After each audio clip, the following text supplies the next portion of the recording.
बच्चों, मैं अमरनाथ झा आपके समक्ष कक्षा 10वीं का जो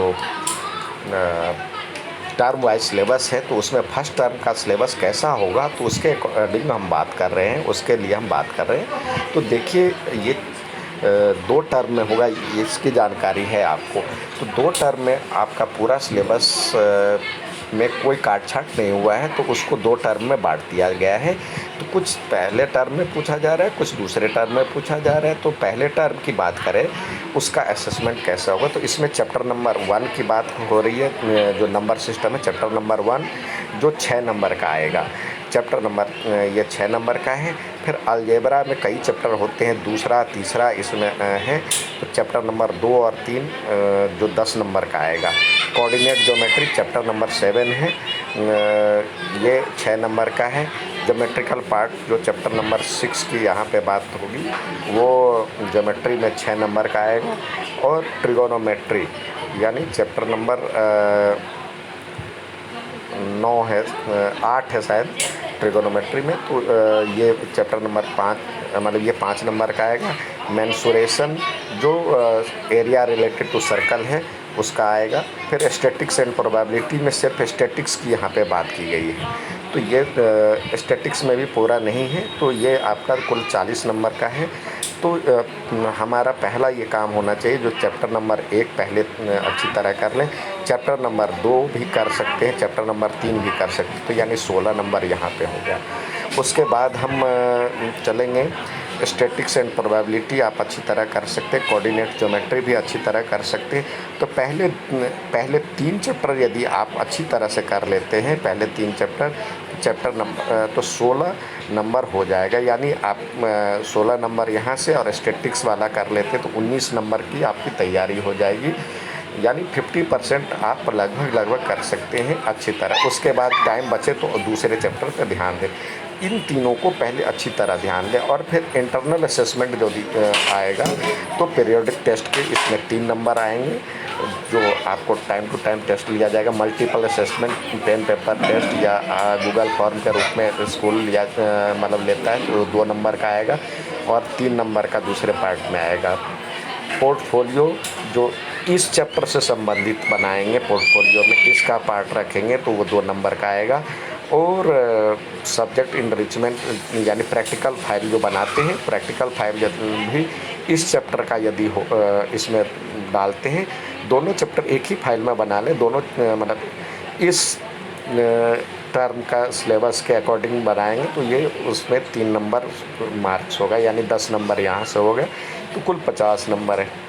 अब रियल नंबर देखिए, रियल नंबर में फंडामेंटल थ्योरम ऑफ अर्थमेटिक और HCF LCM ये सब आप statement and reviewing works done earlier after illustration and motivation through example, decimal representation of rational number in terms of terminology non terminating and recurring decimal, इस तरह से आएगा। यानी fundamental of theorem मतलब यहाँ पे HCF LCM की बात ज़्यादा नहीं की गई है, तो फंडामेंटल थ्योरम और अर्थमेटिक आएगा इसमें।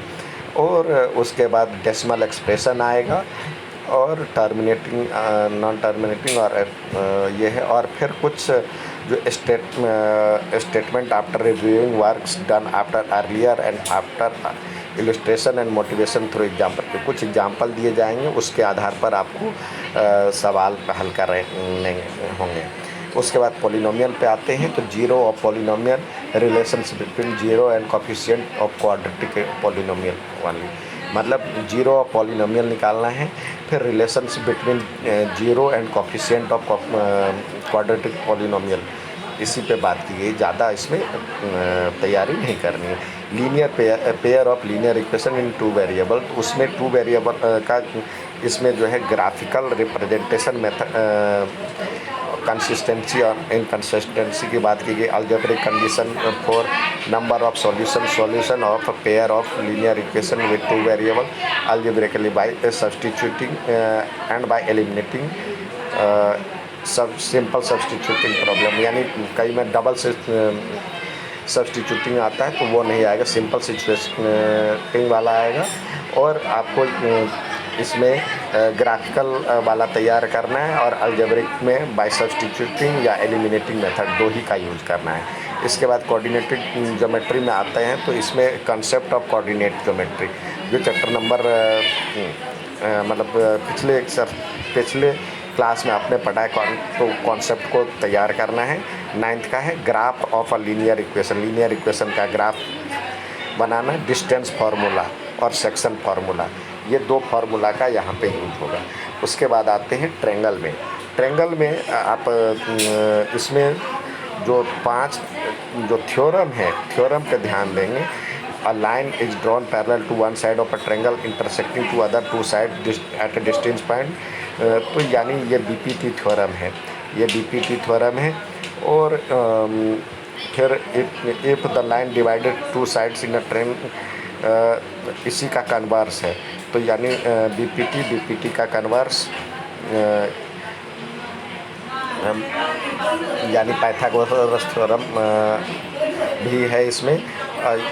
फिर if area of corresponding angles of are equal their corresponding sides are proportional to their triangles are similar. तो यानी जितने भी आपके थ्योरम है वो थ्योरम की बात की गई है। यहाँ पे थ्योरम सारे आएंगे, जितने थ्योरम है ये 9 थ्योरम इसमें जो है उस पर भी चर्चा की गई। तो वो थ्योरम पे यानी पूरे के पूरे सिलेबस आएंगे।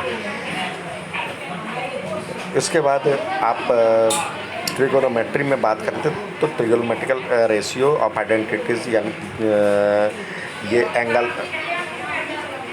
ये जो है देखिए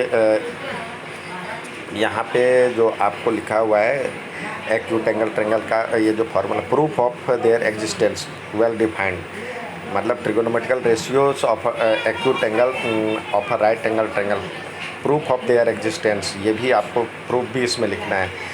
वैल्यू ऑफ ट्रिगोनोमेट्रिकल रेशियो ये आपको वैल्यू भी लिखना है।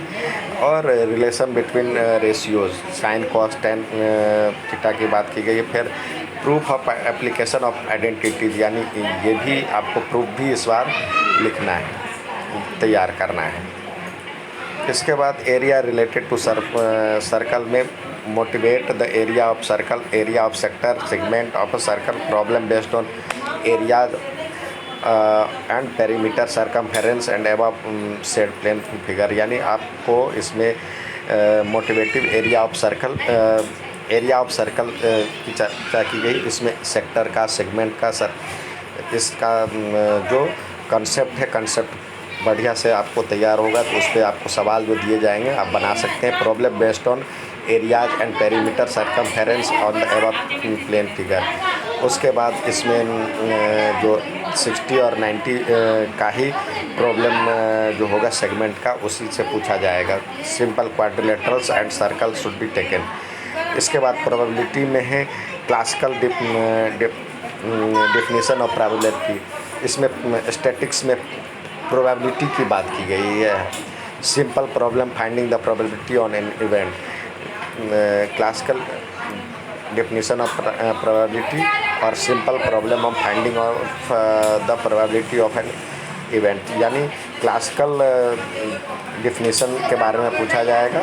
फिर आपको कुछ सवाल दिए जाएंगे जिसमें आपको घटना का आपको प्रोबेबिलिटी निकालनी है। ठीक है बच्चों, अच्छा लगे तो लाइक और सब्सक्राइब ज़रूर कीजिएगा। धन्यवाद।